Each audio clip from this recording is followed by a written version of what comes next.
Hi ಎಲ್ರಿಗೂ ನಮಸ್ಕಾರ. ಕಾರನ್ಸ್ kitchen ಚಾನಲ್‌ಗೆ ತಮ್ಮೆಲ್ಲರಿಗೂ ಮತ್ತೊಮ್ಮೆ ಸ್ವಾಗತ. ನೀವಿನ್ನೂ ನನ್ನ ಚಾನಲ್‌ಗೆ ಸಬ್ಸ್ಕ್ರೈಬ್ ಆಗಿಲ್ಲ ಅಂದರೆ ಕೆಳಗೆ ಕಾಣುವ ಸಬ್ಸ್ಕ್ರೈಬ್ ಬಟನ್ ಅನ್ನು ಒತ್ತಿ ಹಾಗೆಯೇ ಪಕ್ಕದಲ್ಲಿ ಕಾಣುವಂತಹ ಬೆಲ್ ಐಕಾನ್ ಅನ್ನು ಕ್ಲಿಕ್ ಮಾಡಿ ಆಲ್ ಆಪ್ಷನ್ ಅನ್ನು ಸೆಲೆಕ್ಟ್ ಮಾಡ್ಕೊಳ್ಳಿ. ಇವತ್ತಿನ ನಮ್ಮ ರೆಸಿಪೀಸ್‌ನಲ್ಲಿ ನಾನು ನಿಮಗೆ ಚೀನಿಕಾಯಿ ಪಲ್ಯ ಹೇಗೆ ಮಾಡೋದು ಅಂತ ತಿಳಿಸ್ಕೊಡ್ತಾ ಇದ್ದೀನಿ. ಸಿಹಿಗುಂಬಳ ಅಂತ ಏನು ಹೇಳ್ತೀವಲ್ಲ ಅದ್ರ ಪಲ್ಯ ಹೇಗೆ ಮಾಡೋದು ಅಂತ ನೋಡ್ಕೊಂಬರೋಣ. ಮೊದಲಿಗೆ ನಾನಿಲ್ಲಿ ಚೀನಿಕಾಯಿನ ಈ ರೀತಿ ಹೆಚ್ಚಿಟ್ಕೊಂಡಿದ್ದೀನಿ ಸಣ್ಣದಾಗಿ.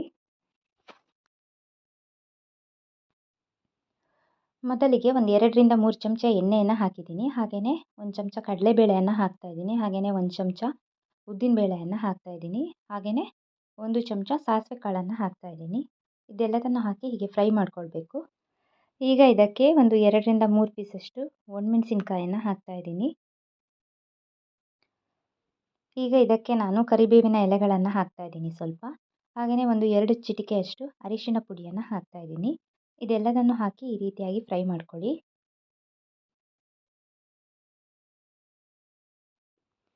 ಈಗ ಇದಕ್ಕೆ ನಾನು ಹೆಚ್ಚಿಟ್ಕೊಂಡಿರುವಂತಹ ಚೀನಿಕಾಯಿ ಪೀಸ್ಗಳನ್ನೆಲ್ಲ ಇದಕ್ಕೆ ಹೀಗೆ ಹಾಕ್ತಾಯಿದ್ದೀನಿ. ಹೀಗೆ ಒಂದ್ಸಲ ಪೂರ್ತಿಯಾಗಿ ನೀಟಾಗಿ ಮಿಕ್ಸ್ ಮಾಡ್ಕೊಳ್ಬೇಕು ಈ ರೀತಿಯಾಗಿ. ಈಗ ಇದಕ್ಕೆ ರುಚಿಗೆ ತಕ್ಕಷ್ಟು ಉಪ್ಪನ್ನು ಸೇರಿಸ್ತಾ ಇದ್ದೀನಿ. ಹಾಗೆಯೇ ಸ್ವಲ್ಪ ಹುಣಸೆ ಹಣ್ಣಿನ ರಸವನ್ನು ಸೇರಿಸ್ತಾ ಇದ್ದೀನಿ ಇದಕ್ಕೆ.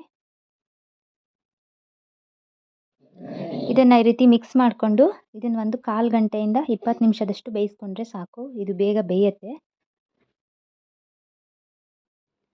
ಒಂದು 5 ನಿಮಿಷ ಆದಮೇಲೆ ಇದಕ್ಕೆ ಸ್ವಲ್ಪ ನೀರನ್ನು ಸೇರಿಸ್ಕೊಳ್ಬೇಕು.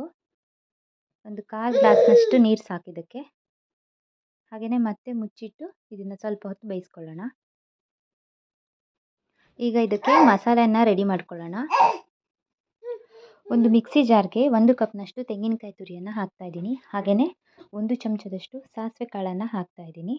ಹಾಗೆಯೇ ಒಂದು 7ರಿಂದ 8 ಒಣಮೆಣಸಿನ್ಕಾಯನ್ನು ಹಾಕ್ತಾಯಿದ್ದೀನಿ. ಇದೆಲ್ಲದನ್ನು ಹಾಕಿ ನೀರು ಹಾಕ್ತೇನೆ ಹಾಗೆ ರುಬ್ಕೊಳ್ಬೇಕು.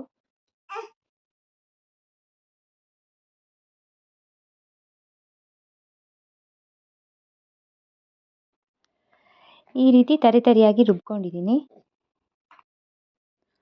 ಈಗ ಬೆಂದಿದೆಯಾ ಅಂತ ಚೆಕ್ ಮಾಡ್ಕೊಳ್ಳೋಣ. ಇದು ನೀಟಾಗಿ ಬೆಂದಿದೆ ಸ್ಮೂತಾಗಿ.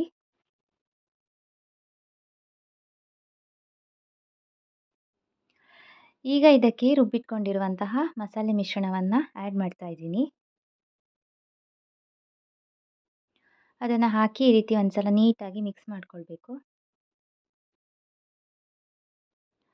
ಈಗ ಲಿಡ್ಡನ್ನು ಮುಚ್ಚಿ ಒಂದು 5 ನಿಮಿಷದಷ್ಟು ಇದನ್ನು ಸಣ್ಣ ಉರಿಯಲ್ಲಿಟ್ಟು ಬೇಯಿಸ್ಕೊಳ್ಳೋಣ. ಈಗ ಇದು ರೆಡಿಯಾಗಿದೆ.